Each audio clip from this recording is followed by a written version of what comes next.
en línea. Vamos a presentarlo. Es secretario general de CONADU, es arqueólogo de la Universidad de La Plata, del CONICET, y es coordinador de la educación superior del Comité Regional Internacional de la Educación para América Latina. Está en comunicación con otra voz, Carlos De Feo. Muy buenas tardes. Pablo Corazza y Daniel Luna te saludan. ¿Qué tal? Buenas tardes, ¿cómo les va? ¿Me escuchan bien? Te escuchamos perfecto, Carlos. Bueno, ¿Vos? buenísimo. ¿A nosotros nos escuchás bien? Muy bien. No siempre tengo buena señal, por eso decía. Bárbaro. Te escuchamos y te vemos muy bien, así que estamos saliendo por el Facebook Live, buenísimo. Así que bueno, te queremos agradecer muchísimo tu participación en nuestro programa. O al contrario. Y bueno, ya quería aprovecharte, y preguntarte, ¿cómo es el proceso del inicio del ciclo lectivo en las universidades nacionales en este 2022 que me imagino que no habrá sido nada fácil para ustedes, ¿no? No, bueno, mirá, tiene complicaciones, ¿no? Uh-huh. Es la normal de siempre, por el tema fundamentalmente del COVID. Uh-huh. Todos los años, al inicio del año, tenemos la paritaria, donde comenzamos a discutir el salario del año. Este año ya lo tenemos cerrado. Uh-huh.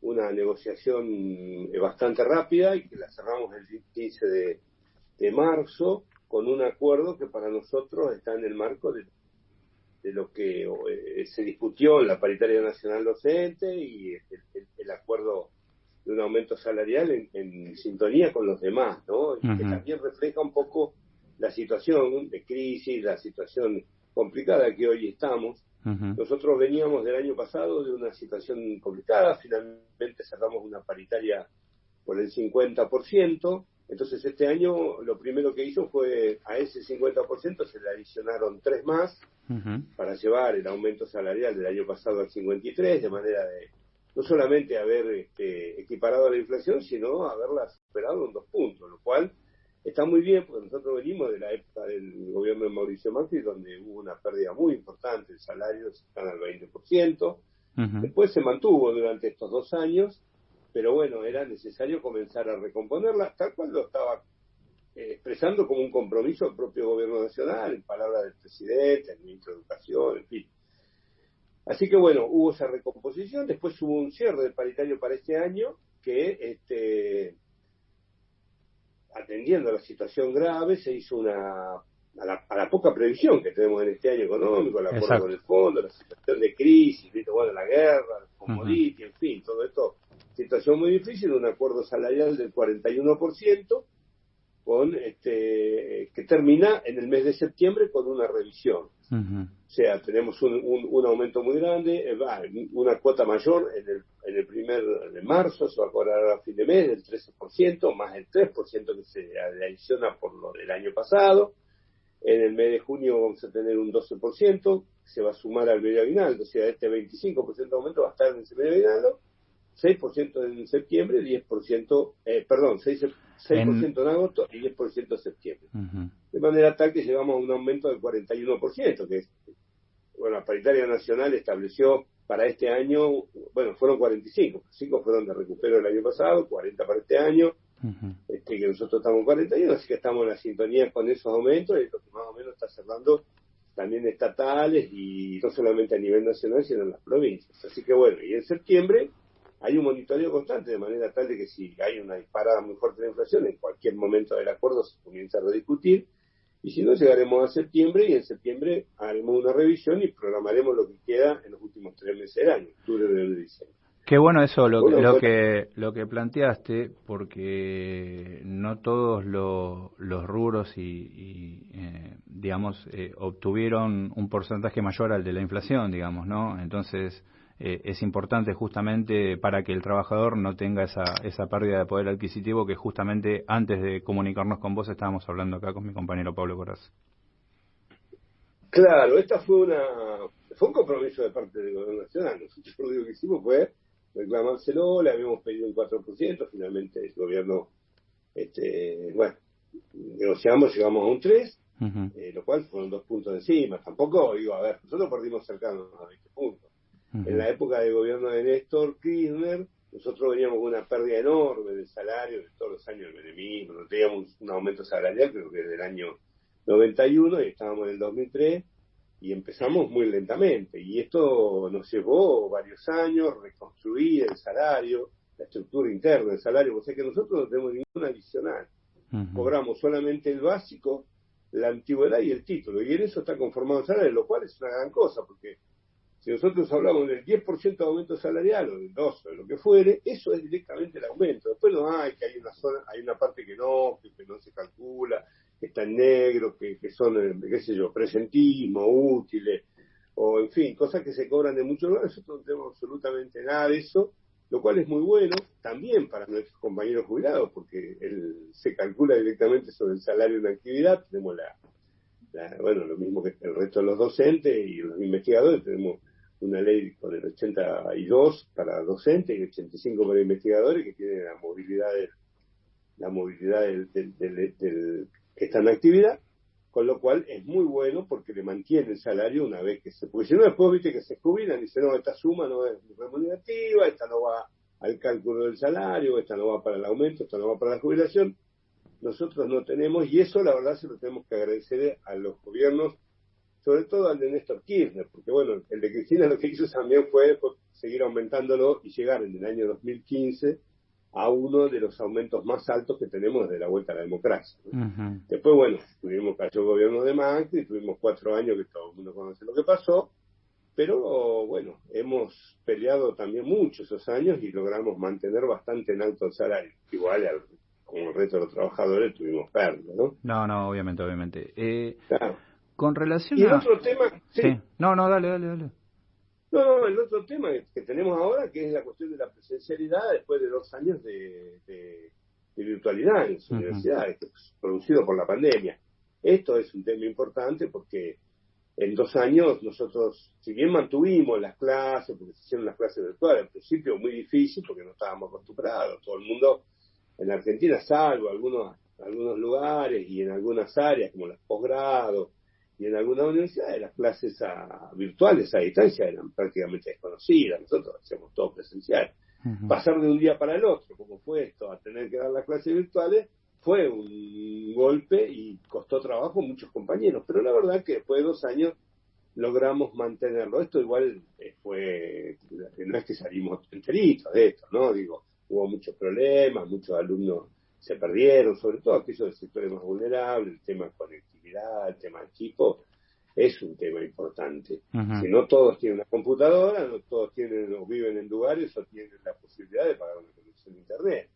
Entonces, bueno, se perdió, aparte, bueno, no es lo mismo la presencialidad que la virtualidad. Que la virtualidad, claro, ¿viste? También, yo decía, hay una de las cuestiones que uno dice que son más importantes, ¿no? Que es la cuestión de la socialización, de la universidad, los compañeros, este tipo de cosas que no existieron.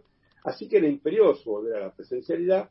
Este año lo estamos haciendo, pero obviamente hay que tener los cuidados correspondientes, porque si no es que la pandemia siga avanzando, pero retrocede muy lentamente y todavía puede producir sorpresas o consecuencias graves para la salud. Bueno, esa es la discusión que hoy estamos viendo, la discusión que estamos teniendo, cómo hacemos para volver a las aulas sin que esto implique un riesgo y que tampoco implique una sobrecarga de tareas de nuestros compañeros y compañeras docentes, porque si te dicen, bueno, tenés que dar una clase híbrida o tenés que dar una clase presencial y una virtual, estás haciendo 2 veces lo mismo por el mismo sueldo, ¿no? Entonces esto genera recarga, bueno, va a haber que ir estudiándolo, vamos a ir viéndolo, pero la decisión nuestra, al igual que la autoridad universitaria, lo mismo que el gobierno, es volver a la presencialidad. Y yo creo que discutiéndolo, poniéndolo de acuerdo todo, podemos hacerlo sin que esto implique o genere riesgos a la salud, tanto de estudiantes como docentes, inclusive de trabajadores y trabajadoras no docentes, la propia autoridad que hoy circulan por las universidades. Esto es una discusión. Y también, bueno, volver a una presencialidad que nos implica también un desafío, ¿no? Esto que vivimos en 2 años de pandemia, toda esta situación, esta nueva forma de la clase, ¿cómo nosotros hoy la podemos aplicar para, nosotros empezamos a nos dimos cuenta que la presencialidad y la virtualidad no son ni buenas ni malas en sí mismas, cada una tiene sus ventajas y desventajas. Combinarlas puede ser una muy buena cosa para mejorar, por ejemplo, la retención, la inclusión, la calidad educativa también en muchos casos. Pero bueno, esto también requiere bases de cuestiones que hoy el gobierno tiene que empezar a discutir, cosas que ha hecho. Yo creo que la situación crítica hace que todos los esfuerzos sean mucho más débiles o más limitados que lo que uno esperaría.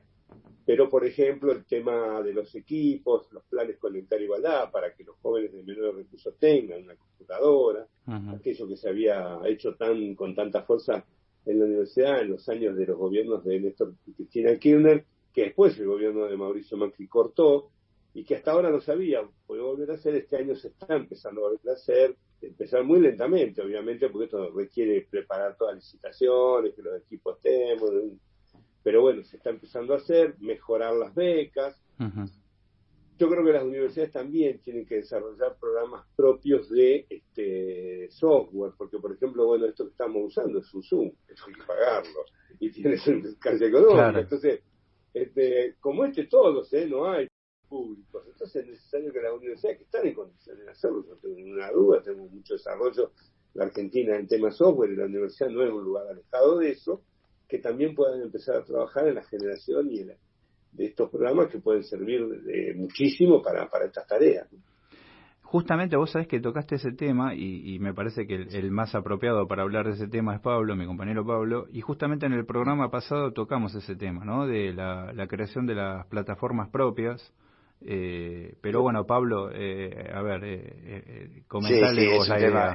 Es un tema importante, ¿no? Que a mí me preocupa desde hace tiempo. Incluso escribí algunas líneas que fueron publicadas en nuestra página web al respecto al principio de la pandemia, ¿no? Lo que se venía con el teletrabajo, lo que se venía con la teleeducación, con todo esto de trabajo a distancia de cualquier tipo. Que no estábamos adecuadamente preparados, que faltaba mucha infraestructura, ¿no? Lo que vos mencionabas, de la conectividad que no está en todos lados, ¿no? Y que en algunos casos era muy costosa, y todo este tema de las plataformas, que yo ya en ese momento estaba diciendo, tendría el Estado que empezar a desarrollar plataformas propias, o sea, a través de planes gubernamentales. Acá tenemos científicos y técnicos más que suficientes como para que se aboquen a la tarea. A mí personalmente no me gustaba mucho ya en esa época ver las sesiones de diputados o de senadores utilizando plataformas extranjeras, ¿no? Es como que le estamos dando demasiados datos a Zoom, a Google, a todas estas grandes empresas multinacionales sin tener ningún beneficio a cambio, a Microsoft, en fin. Todos terminamos utilizando este tipo de herramientas para la continuidad laboral, y hay mucho hecho, ¿sí? Que habría que tomar proyectos. Yo creo que no hay que reinventar la rueda, hay muchas cosas hechas, piecitas sueltas en software libre, ¿sí? Que está el código completamente abierto y que son muy mejorables quizá. Con un Estado que apueste a la soberanía tecnológica, se podría resolver, no en 15 minutos, evidentemente, pero si no empezamos a trabajar en este sentido, se nos va a complicar cada vez más, porque terminamos todo con plataformas pagas que no van a estar disponibles para todo el mundo, y va a generar nuevamente una exclusión de aquellos que no tengan los medios para poder utilizarla. Sí, vos sabés que una de las principales, una de las principales peleas que nosotros tenemos que dar en educación, y en educación superior más aún todavía, es la pelea contra la privatización de la educación. Obviamente que convertir a la educación en un lucro, en un bien transable, todos sabemos lo que significa y lo que eso limita, ¿no? Y el sentido que tiene. Y la verdad que ya antes de que viniera la pandemia, uno de las formas del ingreso era la virtualización en la educación superior. Lo veíamos en América Latina, ¿no? Universidades que se ponen en un garage, por eso se llamaba Universidad de Garage, Universidad de Patito. Esta era una de las cuestiones. Y la otra cuestión es la mercantilización al sistema universitario, al interior del sistema universitario. Cómo las lógicas mercantiles se entran en las universidades, que son públicas, pero funcionan con lógicas de universidades privadas. Lógicas mercantiles, claro, o con lógicas mercantiles, con la lógica de la obtención de lucro. Entonces, este tema es uno y es importante, ¿no? No solamente yo diría, inclusive por la obtención de datos, porque uno dice, más bien, ¿no? Uno empieza a usar todo estos sistemas y ves como eso, en su propio correo electrónico, en su propio WhatsApp, me empiezan a caer mensajes que uno nunca se hubiera imaginado, y esto queda claro de por dónde viene, cómo los tipos te están espiando y cómo están utilizando las cuestiones para el mercado. Pero yo estoy convencido de que esa es una... Mira, vos decís 15 minutos, yo digo, no serán 15 minutos, pero es mucho más fácil poder desarrollar esto que llegar a toda la población estudiantil necesaria con una computadora que funcione en forma razonablemente adecuada para la tarea que tiene que hacer. No es una tarea tan difícil generar esas plataformas que después, como decís vos, ¿no? En el sistema abierto pueden funcionar perfectamente y se pueden desarrollar. Esta es una cuestión que nosotros tenemos que evaluar, porque la cuestión, me parece que la virtualidad, de ahora en adelante nosotros la verdad que siempre que nos hemos opuesto, y muchas veces, y hay que hacerse la autocrítica, ¿no? Desde un punto de vista conservador, a los avances que nos implica la tecnología y la internacionalización, que no es lo mismo la internacionalización que el colonialismo, ¿no? Porque a veces nosotros, en un mundo que está interconectado, que tiene la tecnología que hoy tenemos en este siglo XXI, no podemos pensar en barreras que estén separando los países, ¿no? Eso es una cosa que ya hace muchísimos años que quedó totalmente de lado. Pero sí pensar en estas dos cuestiones, ¿no? Que nosotros no podemos no discutir y no podemos no estar preparados para que finalmente esto no termine siendo que nos lleve puesto la tendencia mercantilizadora o las tendencias privatizadoras. Mira, yo siempre pongo como ejemplo, nosotros estamos muy orgullosos de la Universidad Argentina, ¿no? Y creo que hacemos muy bien. Muchas veces después podemos hacer consideraciones al interior de las universidades, pero en general cuando uno ve en conjunto la Universidad Argentina, es una universidad que tiene un fuerte sentido popular, lo ha demostrado no solamente en las peleas que ha dado, ¿no? En la calle y eso, sino también en su actividad, y como muchas cuestiones que se hacen en la universidad, a veces ni siquiera son políticas pensadas en general, sino que son pequeños grupos o cátedras que deciden llevar adelante. Yo me acuerdo llevar adelante determinadas tareas. Yo me acuerdo, por ejemplo, la unidad productora de medicamentos de mi universidad, la Universidad de La Plata, nació como la idea de una cátedra. Después lo tomó la facultad y después hoy es una política de toda la universidad, pero empezó siéndolo así. Esas expresiones así de relacionamiento de la universidad con los sectores populares, si bien no han sido políticas generales, pero han estado presentes por su propio integrante. Esto la hace una universidad fuertemente popular. También los sectores estudiantiles que llegan a la universidad, que no haya un ingreso, que no haya aranceles. Esto es algo que nosotros tenemos que cuidar. Y la verdad que en América Latina y en el mundo son muy pocas las situaciones que podemos mostrar como esta. Y con una calidad educativa que en América Latina solamente Brasil y México pueden mostrar.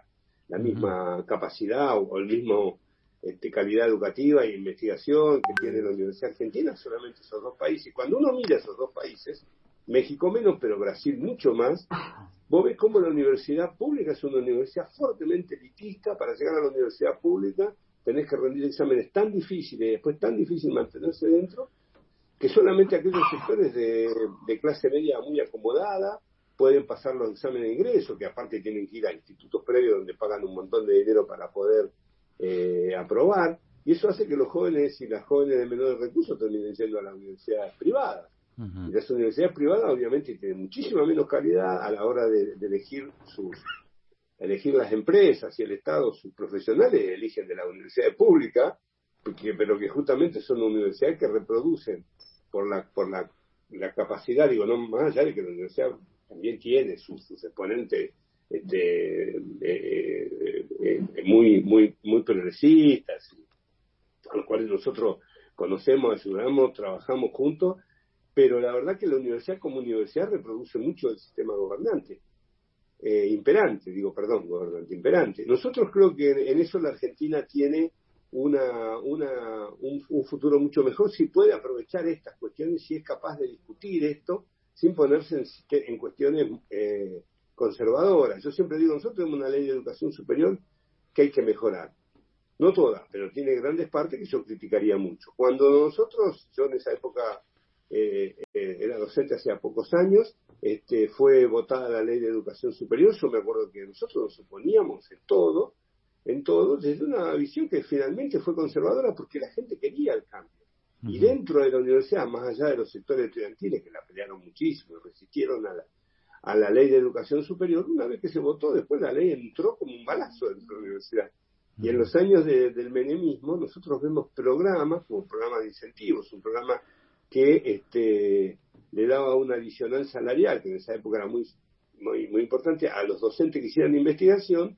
También creó toda una lógica dentro de las universidades que tiene que ver con el productivismo, con el individualismo, y crecieron sectores reaccionarios dentro de la universidad, porque nosotros la verdad que en ese momento no teníamos, yo creo que hoy estamos en muchas mejores condiciones. Los 12 años de Néstor y Cristina en el gobierno también fueron 12 años de mucha discusión dentro de la universidad, y hoy tenemos una universidad que es completamente distinta a los años 90, ¿no? Pero nosotros tenemos que tomar como ejemplo esos los años 90, porque lo vemos hoy, inclusive yo diría en la política nacional, ¿viste? Cuando vos te quedás, ¿sabes? Que tiene una propuesta, la gente está con la oreja parada para ver quién tiene una propuesta que le mejore, y a veces esa propuesta es engañosa, pero justamente por no haber otra hace pie en vastos sectores, ¿no? En eso yo creo que tenemos que tener una discusión, tenemos que ser capaces de plantear un nuevo modelo de universidad que vaya tomando estas cuestiones del siglo XXI, porque claramente, yo me acuerdo cuando empezó la pandemia, había gente que decía que la única forma de dar clase era presencial, si no, no se podía. Y bueno, pasaron 2 años que lo hicimos, está bien, se perdió la calidad, se perdieron alumnos, qué sé yo, pero lo pudimos hacer. Ahora, si tomamos las cosas esas, que fueron buenas y que nos permitieron que en 2 años retuviéramos, que algunos inclusive alumnos pudieron recibir unos cuantos, ¿no? Y las sumamos a los beneficios de la presencialidad, yo creo que podemos hacer una universidad mejor. Y no solamente con eso sería demasiado fácil, pero una discusión es necesaria alrededor de esos temas, claramente. Ustedes fueron sede de una iniciativa, que el derecho a la educación superior con cara a la Conferencia Mundial de la UNESCO de este año. ¿Le podés contar un poco a los oyentes, Carlos, digamos, cómo fue esa experiencia? Mira, la UNESCO bueno, en el 2009, en el 99, en el 2009, hace cada 10 años una conferencia mundial. Se hizo una en París en el año 2009, debió haberse hecho otra, pero no se pudo hacer por la pandemia, y se va a hacer este año en Barcelona. La conferencia de París antes de esa se hacen conferencias regionales, se hizo una en América Latina, en Cartagena, que fue muy importante y se la vio muchísima, no me sale la palabra, fue muy relevante, porque tuvo definiciones muy importantes, y una fundamental que fue la educación superior es un bien público y es obligación y un derecho de las personas, un bien público y que el Estado tiene que sostenerla. Estas fueron las definiciones de Cartagena de Indias del año 2008. Cuando se fue a la conferencia, yo me acuerdo que recién nosotros estábamos comenzando a hacer, estábamos empezando a tener relaciones internacionales, y nos invitaron de la Internacional de la Educación, a la cual pertenecemos. Es una organización mundial que nuclea sindicatos de todas las actividades, más de 35 millones de afiliados en todo el mundo, y prácticamente no hay país, salvo algunos, ¿no? Creo que China y algunos otros así, Vietnam y otros que no tienen, pero después prácticamente están en todo el mundo. Nosotros participamos, yo soy el coordinador para América Latina. América Latina es una región, pues presidente para América Latina es nuestro compañero Hugo Yasky, de la CETERA, también secretario general de la CTA y Estado Nacional. Y nosotros participamos allá, y fue una pelea, una discusión, porque claro, los sectores, como te decía, privatizadores, trataban de que se declarara la educación como un servicio. Uh-huh. Si se la declara como un servicio, entra dentro de la Organización Mundial de Comercio, se la transa, en fin, esto que nosotros tratamos de evitar. Fue una pelea, pero con el papel muy importante en aquellos años de la Argentina y Brasil, un papel muy fuerte en ese congreso. Esa conferencia se logró sostener y hacer propia la UNESCO, la Declaración de Cartagena. Hace unos años, en el año 2018, se hizo la reunión regional para América Latina previa, se hizo en la Universidad de Córdoba. Nosotros participamos, era el gobierno de Macri, hicimos un acto previo, la CONADO, donde estuvo Aventura Sousa, el pensador portugués, bueno, se convocaron muchísimos miles de alumnos en actos que hicimos. Toda esa conferencia mundial de que participaron representantes de toda América Latina ratificó lo expresado en Cartagena. Bueno, ahora estamos viendo que la UNESCO está muy no es clara su posición con respecto a esta definición. Uh-huh. Participar de Cartagena y hacerlo en el marco de una campaña donde los que participen y los países que vayan tengan clara la posición en defensa de la educación como un derecho humano y un bien de todos que debe ser sostenido por el Estado, es fundamental.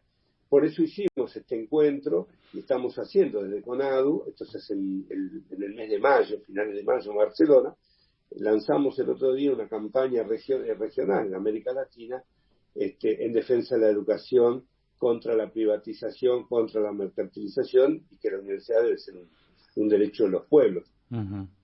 Participaron representantes de la Unión de Universidades de América Latina, de Claxo, de la campaña latinoamericana en defensa de la educación, bueno, varios sectores, y esperamos que esta campaña, vamos a hacer un acto previo, reafirmándola en Barcelona, en la misma ciudad de Barcelona, en el marco del Congreso. Lo va a hacer la Internacional de la Educación, que tiene una silla ahí en la conferencia, y nos va a permitir esa silla justamente hacerla visible la campaña y hacerla relevante. Uh-huh. Esperamos que la campaña vuelva a ratificar lo de Barcelona y que no, en un mundo que cada vez parece que cada más cosas se pueden transar, llegar que la educación no sea por lo menos una de ellas, ¿no? Tal cual.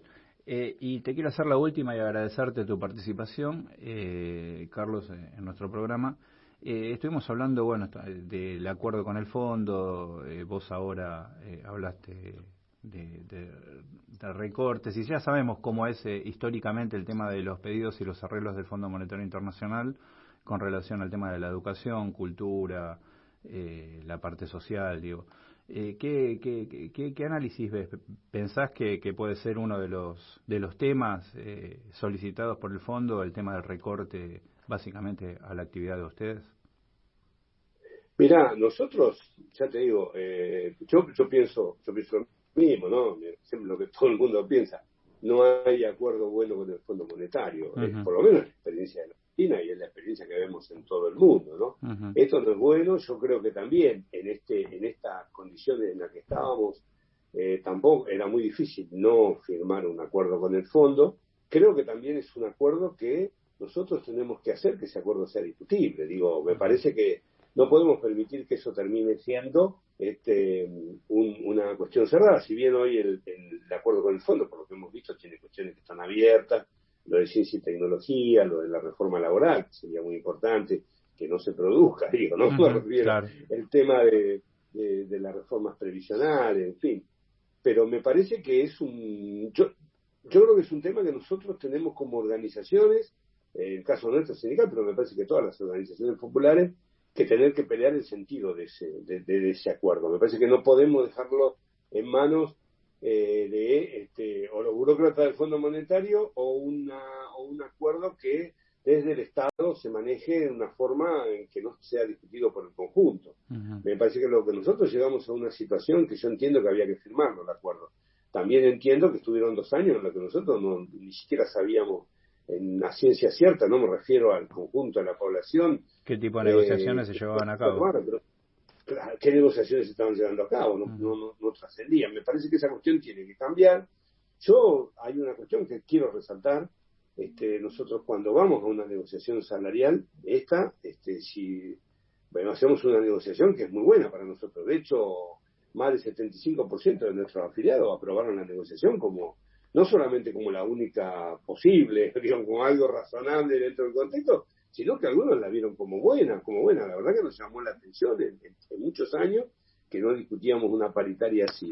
Y después estamos viendo que los recursos que están yendo a las universidades, recursos económicos, no se han recortado, sino que todo lo contrario, han crecido en un porcentaje importante con respecto a lo del año pasado, ¿no? No llegan a poder contrarrestar una inflación del 50%, pero si nosotros nos guiamos que el presupuesto no se pudo votar, lo que uno hubiera pensado es que este año te repartieron la misma plata que el año pasado, ¿no? Desde el Ministerio de Educación han incrementado esos recursos en forma muy importante. Entonces nos parece que la verdad que desde el sector nuestro y con el ministro de Educación que tenemos y las autoridades dentro del ministerio, me parece que la posición es esta última, ¿no? Ir a discutir al fondo, la verdad que un acuerdo que no puede terminar siendo lo que supongo que el fondo espera y lo que más pesimistas de nuestros compañeros suponen que va a pasar. Yo creo que es un desfiladero muy finito, a lo que el gobierno tiene que demostrar es la decisión de hacerlo. Ahora, si esto, me parece que hasta ahora no ha habido señas muy fuertes en ese sentido. Esperemos y tenemos la expectativa, y si no, tendremos que estar en la calle reclamándola a los trabajadores, no los universitarios, las universitarias, sino todos los trabajadores, todos los sectores en conjunto, reclamando esas políticas. Me parece que este es el camino que hoy nosotros tenemos para adelante, más allá de la universidad, porque nosotros cuando discutíamos con unos compañeros decían, y si la inflación es como la hiper, no es un problema de la universidad, es un problema nacional, que lo vamos a arreglar una paritaria, no tiene sentido.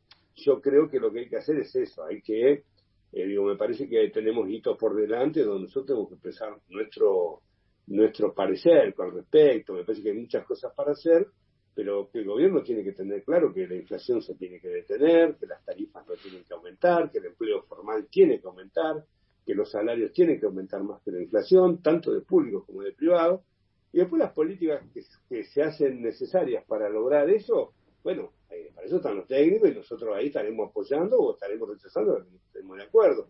Pero me parece que estos 2 años que quedan a las elecciones son 2 años que tienen que tener necesariamente, y es nuestra responsabilidad, una gran movilización popular reclamando y apoyando cuando se hagan esas políticas, ¿no? Carlos, te queremos agradecer muchísimo la participación, siempre es un placer hablar con vos y bueno, estamos en contacto. No, muchísimas gracias a ustedes, porque la verdad que a veces uno no tiene tiempo para hablar tanto, las preguntas siempre son sobre un tema salarial, que es el único, que no es, yo creo que hoy no es el más importante de la universidad, y la verdad que se habla ciencia, tecnología, y no se habla tanto de la universidad, que es justamente la que la genera, ¿no? Así que muchas gracias a ustedes por el espacio. Para nosotros siempre es un gusto también, además, y sobre todo acá con la radio, que son compañeros, ¿no? Unos compañeros que nos han acompañado en estos años de pelea. Muchísimas gracias a los dos, a Pablo también, y bueno, a sus órdenes, porque necesito. Sí, ya calculo que vamos a tener una nueva charla. A mí me quedaron unas cuantas cosas en el tintero, pues muy interesante tus palabras y todo lo que los conceptos que fuiste vertiendo, y bueno, se me ocurrían cosas por el camino que no te quise interrumpir, así que te vamos a volver a molestar, te vamos a volver a molestar nuevamente, y seguiremos charlando de otras cosas, que obviamente nos quedaron muchísimas cosas más.